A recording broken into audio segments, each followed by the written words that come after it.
Hello Taurus, thank you for joining me for your weekly forecast for week commencing the 20th of August for the Sun or the Ascendant. Now of course Mercury has been tracking backwards for the last 21 days until it started to go forwards at the end of last week. So we all had a collective sigh of relief. And as this week begins, Mercury is influential. It's forging a right angle to Jupiter in your sector of relationships. And it's possible that if there has been some cross wires, that things can be improved by feeling optimistic, seeing the goodness in situations or people. And also Venus and Mercury, Venus your ruler, are also forging a sublime link this week, which can be very productive too, but perhaps in a more practical way. Now Venus also goes on to square up to Pluto. This is more complex. I think it's possible that there could be a part of you that wants to explore and evolve, and maybe the way that you're going to enthuse someone, a colleague or someone close to you about this, could be very persuasive, but it has to be right for all the people involved. So don't try too hard to get what you want from a situation, particularly romantically, particularly around money. However, on Thursday, there's a terrific event because the Sun moves into the sign of Virgo, which shares your triplicity of Earth. But the good news is that from there on to the end of the week, there's a gorgeous grand trine, an Earth trine, between Uranus in your sign and also the Sun and also Saturn. Now, Saturn and Uranus have been forging that fab angle for some while, which has been encouraging you to be more open-minded and innovative about new ideas, because you do love a degree of structure and familiarity. So they've been asking you to check out new ways of doing things. But bringing the Sun in here, it's going to give you a real warmth and enthusiasm, a glow to whatever you do. If there is someone you like, for example, you might find the right choice of initiative and flair, but also sensibility and charm in the way you come across to prize open an opportunity. And Mars, which is the planet of drive, which has also been in a thrust-in, extrovert, go-getting part of your scope recently, well, that ends a retrograde as this week draws to a close. So that's good if you are wanting to explore more, to travel, perhaps learn a new language, check out higher education. I think that's going to be really good for you. But also if you've been encountering some frustrating conversations where your philosophies don't seem to match those you encounter, that's going to become a little bit less of a problem from here on in. But we can't deny that there is a full moon at the end of this week. Excuse me, I just got a little bit of an itchy nose there. Now in the past I would have started this video and done that again, but I'm just going to be a bit more natural these days. So what this full moon is about for you, I think, is about the need to balance your creative output and your desires and your pleasures in your life with perhaps the people you mix with. But if we end up being too much of people pleasers, we're not pleasing ourselves. So it is about finding some kind of balance. And because Neptune is going to be very influential on this full moon, some kind of imaginationary or illusory kind of energy can be working its way around a friendship situation or even a future hope or aspiration. So the question you need to ask yourself on this full moon is, are you really fulfilling your talents and your hopes and your pleasures and going for life in the way that you really want? Or is it being compromised in some way? But whatever you do decide, just be aware that the shifting, murky, misty, gassy energies of Neptune can distort your hopes a little bit. So whether it's around love, creativity, or whatever else, just bear that in mind as this week draws to a close. It's been a real pleasure being with you. Thank you for joining me. I'd love it if you would like or comment on this video, or if you've yet to do so, please do subscribe to my channel. Thank you. Hello Taurus, thank you so much for joining me for your Sun or Ascendant forecast for the month of August.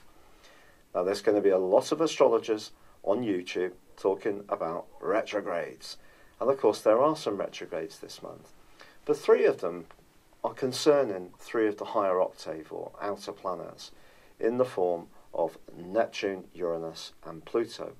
And those go through a 5.5 months retrograde every single year. So the world's not going to come to an end or a halt because of these retrogrades. I do actually think that Mercury retrograde, which we know can be very potent, could be a factor for you because it's going to see you thinking very carefully about some important emotional issues. But it's not just about Mercury retrograde, it's about the partial solar eclipse of the 11th.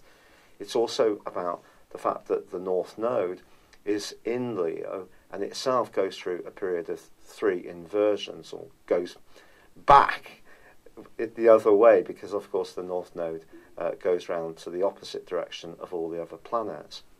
But you know, Mars square Uranus is going to be repeated this month, something that first began in May.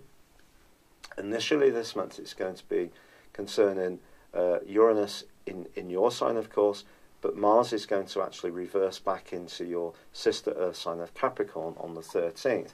But that's not going to stop the square happening, because on a disassociate basis, within a 3-degree orb, it's still going to be there. So what does this mean? Well, it means, I feel, and this can be linked to all this stuff going on in the more foundational part of your horoscope, to do with emotion, home, very close relationships. I do feel that if you're in a situation which is stopping you from thriving and being a naturally flowing and evolving being and person, you could find yourself really staging something of a rebellion this month, and quite a major one too. Now, this may have been cooking up since the second week of May for you, and possibly there's been sparks and incidents since then, but I really feel that they can hot up this month.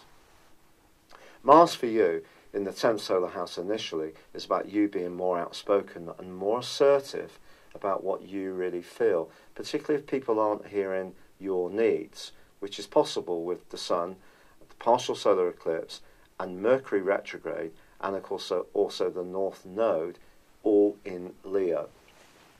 So if you feel that your words are being lost, they're falling on deaf ears, you're kind of a voice in the wilderness, I think Mars's angle with Uranus could see you staging something of a reactionary response, which may even surprise you, particularly if you're someone who is generally a little bit more even-tempered and passive.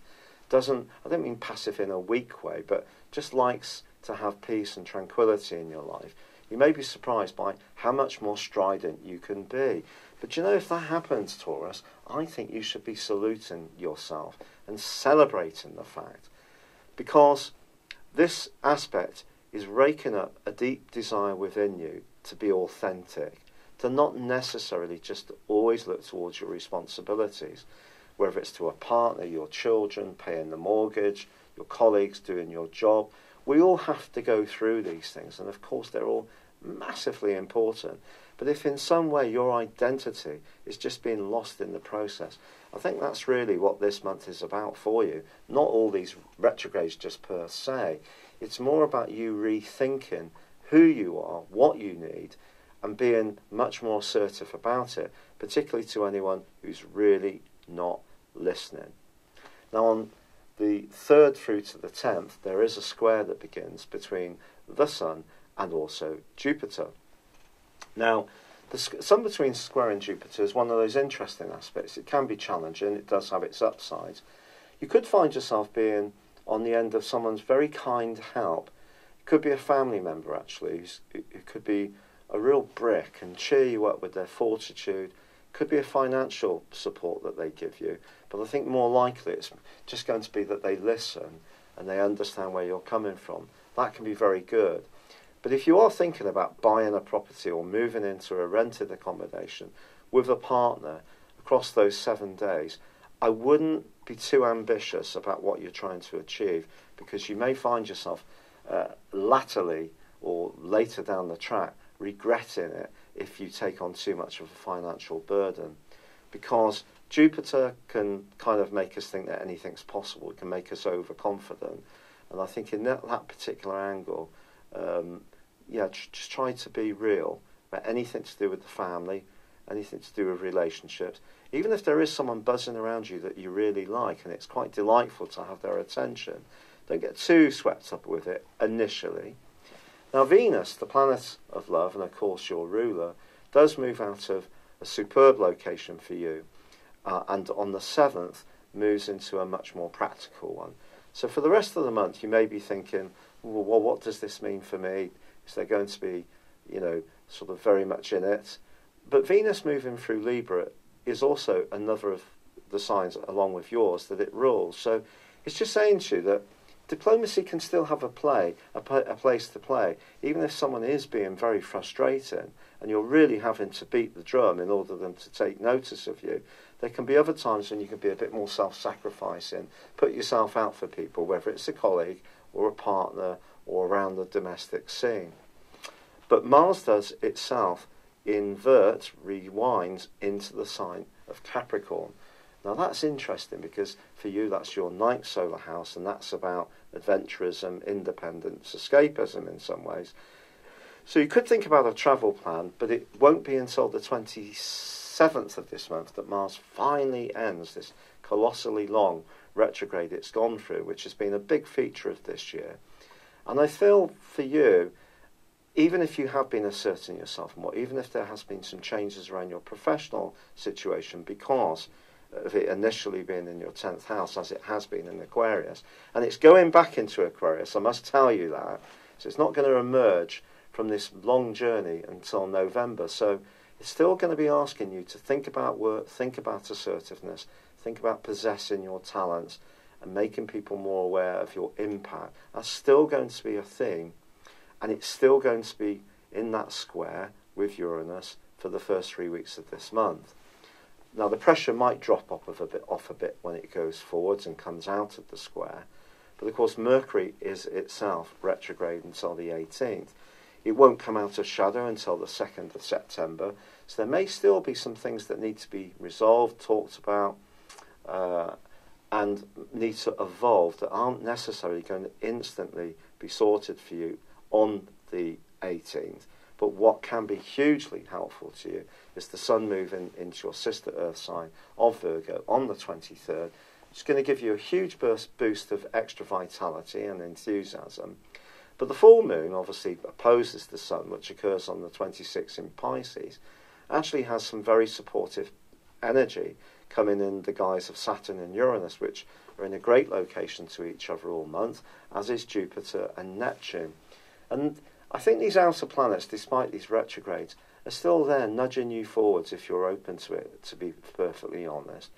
I think it's just possible on the 26th, on this back of this full moon, that if you are in a romantic relationship which is not working very well, or there's someone in your circle, a friend who tends to sort of be a bit clingy or controlling or wants too much of your time and attention, you may assert yourself a little bit more on the back of that. But then Mars, of course, goes forwards, and I think generally that's going to be helpful. So we can see all these retrogrades as being hugely difficult, or we can see them as opportunities. Now, your opportunity with Mercury may be to rethink things about where you live, how you live there, who with. There could be some stop-starts. If you are looking to move, buy somewhere, you're going through any kind of conveyancing, I'm afraid some frustrations may be in store. We can't get away from the fact that Mercury can be mischievous. What we can do is try to micromanage the processes of communication to ensure that what we can control, we do it in as precise way as possible. Still no guarantees, but I still feel there could be some revelations within the family, within yourself, and I think a lot of it is about you coming into your power this month. So even if there are some bumpy moments and someone around you doesn't like it, if you're trying to shift the status quo, stick with it, Taurus. I want to apologise that this video is produced for you rather late. I'm doing this on the 24th of July. As you may know, I haven't been very well, and that's put me behind, and my energy has been very low. If you have written in and made any comments, I'm extraordinarily grateful for them. If this video is a little bit shorter than usual, it's because I'm having to pace myself a bit, but I have got rheumatoid arthritis now, and it's been quite surprising how quickly it's come in and how it's been affecting me. So thank you so much for all your support. It means a fantastic amount, and I really hope that you've gained something from this video valuable, rather than just a constant focus on retrogrades. There's much more finer detail in the month for you than that, and there's opportunities to grow in terms of your emotional being and your role in the world at large. And I'd love it if you would like, comment or subscribe to my channel if you've yet to do so. But for now, good luck and goodbye. Hello, thank you so much for watching my video. I'd love you to join me at my Horoscope Ace app. You can find this at www.horoscope-ace.com. You can use it through Android, iOS, Apple or Facebook. Check out your ascendant or your moon sign, or download your free birth chart. There's all your favourite videos, plus there are daily, weekly, monthly and yearly horoscopes for general, love, Chinese and Indian astrology.